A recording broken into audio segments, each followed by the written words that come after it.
बोले बाबा मस्तनाथ महाराज की, बोले बाबा चांदनाथ महाराज की, बोले बाबा शिवनाथ महाराज की, बाबा बालकनाथ महाराज की, योगी आदित्यनाथ महाराज की, भारत माता की। देखो भाई, ये नाथों की परंपरा। लोग हमको कहते हैं बाबा ने योग दुनिया में पहुंचा दिया। इस योग की परंपरा का सारा श्रेय हमारी नाथ परंपरा को है। आज जो भी योग की विधियां, प्रविधियां, आसन, प्राणायाम, ध्यान, बंध मुद्राएं, साधनाएं और सिद्धियां जो भी है, उसके लिए हमारी नाथ परंपरा में महापुरुषों ने बहुत तपस्या की। और जैसे हमारे पूज्य स्वामी हरिचेतनानंद जी महाराज अभी कह रहे थे, पर काया प्रवेश से लेकर के एक क्षण में इस स्थूल शरीर को, मैं तो बहुत तार्किक समाज से आता हूं, सबको पता है, हरियाणा वालों को, गुरुकुल का पढ़ा हुआ, लेकिन शरीर को सूक्ष्म रूप धारण कर लेना, अदृश्य कर देना और फिर इसको व्यक्त कर देना, व्यक्त से अव्यक्त, व्यक्त से मूर्त से अमूर्त, अमूर्त से मूर्त, ऐसी सिद्धियां नाथ परंपरा में थी।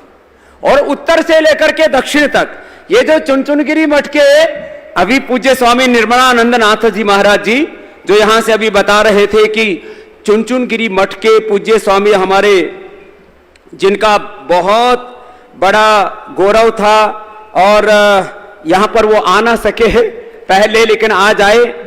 नाथ परंपरा का दक्षिण में बहुत बड़ा मठ है जिसमें लाखों विद्यार्थी पढ़ते हैं, 40-50 हजार तो टीचर है इनके। जोरदार अभिनंदन निर्मलानंद जी महाराज जी का।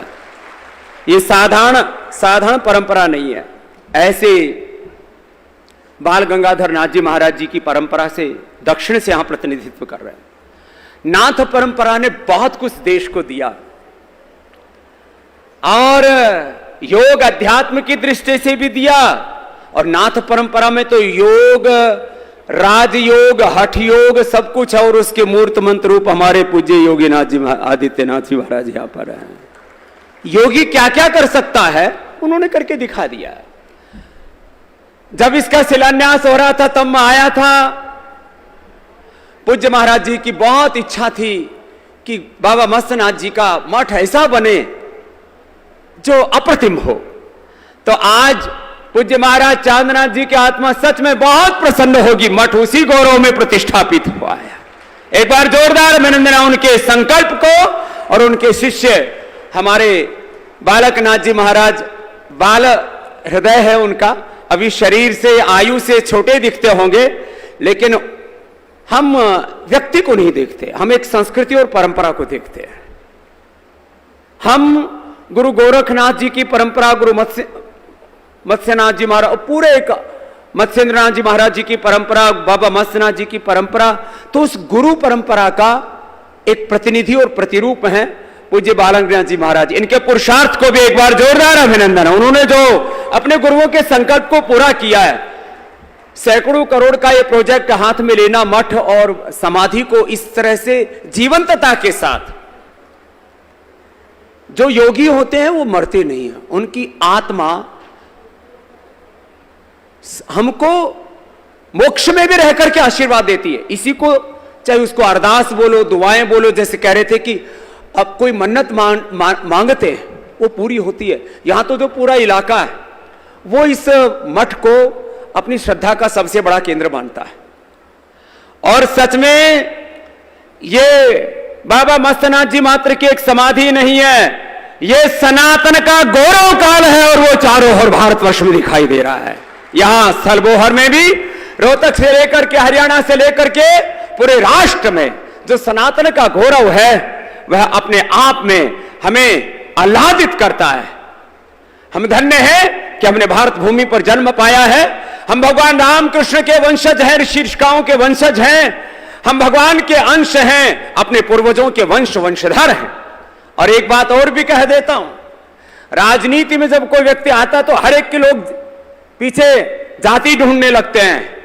नाथ परंपरा हमारी ऐसी है जिसमें सारी जातियों को और भारत की सारी सांस्कृतिक परंपरा का समावेश है। यह है हमारी नाथों की परंपरा। या कोई ब्राह्मण क्षत्रिय वैश्य शूद्र दलित आदिवासी वनवासी, कोई जाति का भेद नहीं।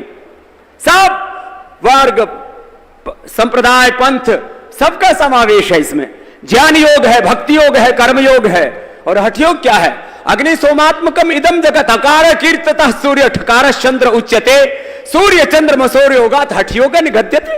तो ऐसी ये नाथ परंपरा जो हमारी सनातन परंपरा की जड़ें हैं, जिसमें सनातन का सार है, वेद दर्शन उपनिषदों का, पुराणों का, ब्राह्मण ग्रंथों का, स्मृतियों का सार है, ऐसी उस नाथ परंपरा का यह गौरवशाली स्थान स्थल अबोहर। और उसमें हमारे इतने श्रद्धेय, इतने पूज्य मनीषी, एक एक का नाम ले तो बहुत लंबी लिस्ट हो जाती है। हमारे इस नाथ परंपरा के उपसभापति पूज्य श्रद्धेय महेंद्र श्री नर हरिनाथ जी योगी जी महाराज जी का एक बार बहुत बहुत अभिनंदन है।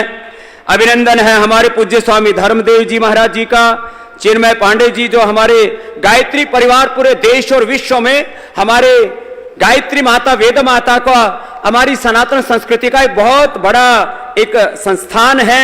हमारे पूज्य उसके पूज्य चिन्मय पांडे जी आप यहाँ पर हैं। हमारे पूज्य स्वामी हरिचेतनानंद जी महाराज जी को आपने सुना, पूज्य ज्ञानानंद जी महाराज जी जो हमारे गीता से लेकर के अपने सनातन संस्कृति का गौरववर्धन पूरे विश्व में कर रहे हैं। पूज्य चिदानंद जी महाराज जो हमारे सनातन का गौरव पूरे विश्व में फैला रहे हैं।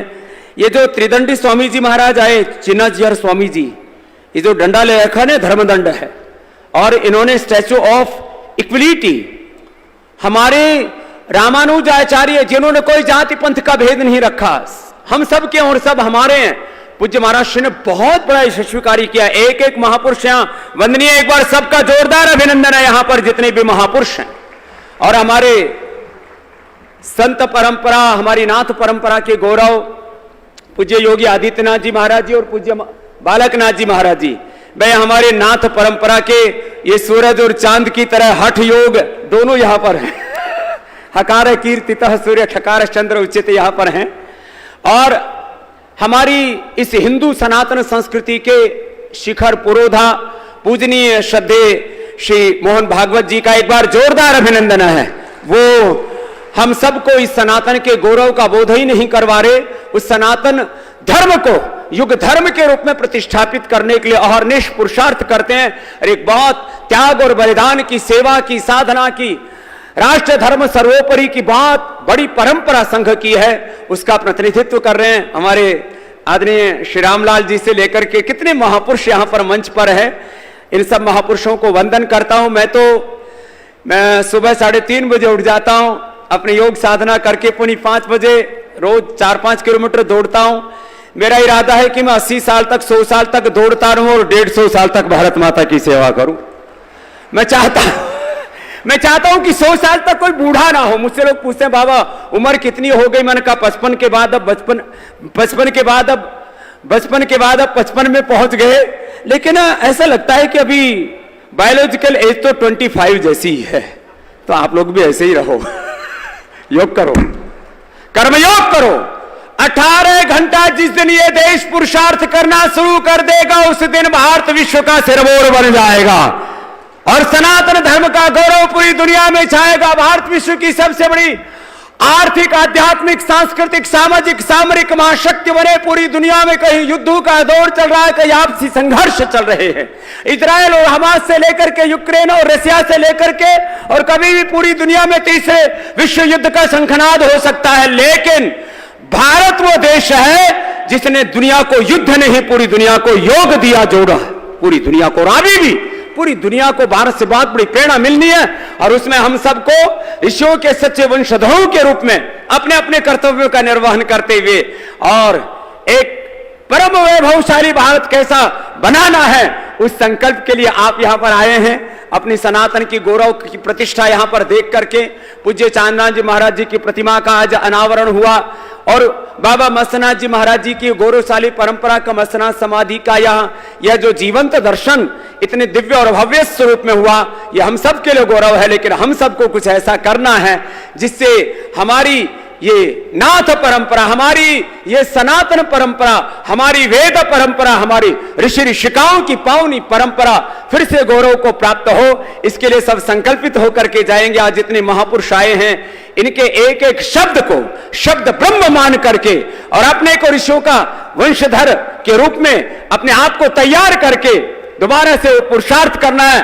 अभी 2047 की हमें प्रतीक्षा नहीं करने की, 2047 को तक भारत को विश्व की सबसे बड़ी आर्थिक, सामाजिक, राजनीतिक महाशक्ति के रूप में तो 2035 तक ही हम भारत को विश्व की महाशक्ति के रूप में खड़ा कर सकते, घड़ सकते हैं। वो सामर्थ्य आप में है, वो आपकी भुजाओं में बल है, ऐसे ही आप करेंगे इस विश्वास के साथ। क्योंकि आज हम सब कोई भाषण देने नहीं आए, यहां तो कह दिया गया, इसलिए हम मंच से थोड़ा प्रबोधन दे रहे हैं। इतने संत महापुरुष, हमारी नाथ परंपरा कितनी गौरवशाली, हजारों हमारी नाथ परंपरा के इतने महापुरुष यहां पर बैठे हैं। मंच के नीचे भी हैं, मंच के ऊपर भी हैं। और मात्र नाथ परंपरा नहीं, भारत की सारी सांस्कृतिक परंपरा को सांस्कृतिक साम्राज्य कैसा होता है, जैसे हमारे पूज्य हरिचेतनानंद जी महाराज जी अभी यहां से कह रहे थे, आर्थिक और राजनीतिक साम्राज्य बनते बिगड़ते रहते हैं।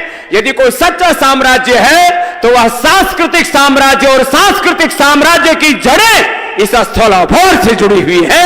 ऐसे हमारी ये पावनी परंपरा का मठ, हमारा मत्स्यनाथ बाबा जी का मठ है। हमारी एक तरफ उधर उत्तर भारत में, सुदूर उत्तर में उधर नेपाल से सटता हुआ पूरा नेपाल भी नाथ परंपरा को बहुत गौरव देता। वहां का राजा भी वहां आकर के प्रणाम किया करता था। ऐसे गोरख पीठाधीश्वर हमारे पूज्य योगी चाननाथ जी महाराज जी हैं। जैसे उन्होंने, मैंने हमारे योगी आदित्यनाथ जी महाराज जी के गुरु जी को भी देखा है, उनके भी सेवा का, उनके दर्शन का सौभाग्य हमको मिला। अब हमारे दो नाथ एक साथ हैं। अब जब इतने बड़े बड़े नाथ हमारे साथ हैं तो भारत अनाथ कैसे हो सकता है? तो ये तो नाथों के नाथ हैं हमारे, और भगवान भोलेनाथ हमारे साथ हैं, सारी हमारी अवतारी सत्ताएं हमारे साथ हैं। तो अब पूरी दुनिया उधर चलेगी जिधर भारत चलेगा। तो इस भारत का गौरव, सनातन का गौरव, नाथ परंपरा का गौरव, उसको बढ़ाने के लिए आप सब प्रतिबद्ध हैं। एक बार फिर से हमारे आयु में बहुत कम, लेकिन ओज, तेज और तप उनका बहुत ही दिव्य रूप में, यहाँ पर भव्य रूप में सबको देखने को मिल रहा है। इसके लिए एक बार वै पूज्य बाबा बालकनाथ जी महाराज जी के लिए एक बार जोरदार अभिनंदन है। और उनके ऐसे वो तेजस्वी, यशस्वी, वर्चस्वी होकर के पूज्य महाराज श्री के इस पूरे मठ के नाथ परंपरा के गौरव को बढ़ाते रहें। आप सब इतने बड़े बड़े महापुरुष एक बालक को यहाँ पर आशीर्वाद देने आए, उनका नाम ही बालक है। और सच में इतनी विनम्रता, इतना, और विनम्रता के साथ वीरता, शौर्य और पराक्रम भी उनमें है। उसकी, उनकी इस पूरी तेजस्विता को प्रणाम करते हुए हमारे योगी आदित्यनाथ जी की पूरी साधना को, उनके तप को, पुरुषार्थ को प्रणाम करते हुए, और मोहन भागवत जी ने आकर के आज सबको बहुत गौरवान्वित किया। कल हमारे भाई अमित जी भी आए, इतने महापुरुष एक साथ यहाँ पर आए हैं सबके। क्योंकि पूज्य चांदनाथ जी महाराज जी इनका हाथ पकड़ा करके हमको गए थे। मैं पिछली बार जब आया था तब उनको यहाँ उन्होंने अपना उत्तराधिकारी बनाया, तब कुछ लोग कुछ बातें बेकार की कर रहे थे। बोले जो है कैसे ये उत्तराधिकारी बनेंगे? मैंने कहा तो भगवान का विधान है, तुम कौन होते हो? उस दिन तो भाई वर्षा तो हो रही थी, तब भी भगवान का आशीर्वाद था, और अभी भी भगवान का आशीर्वाद खूब बरस रहा है। तो एक बार बहुत बहुत अभिनंदन फिर से बोलो बाबा बालकनाथ महाराज की।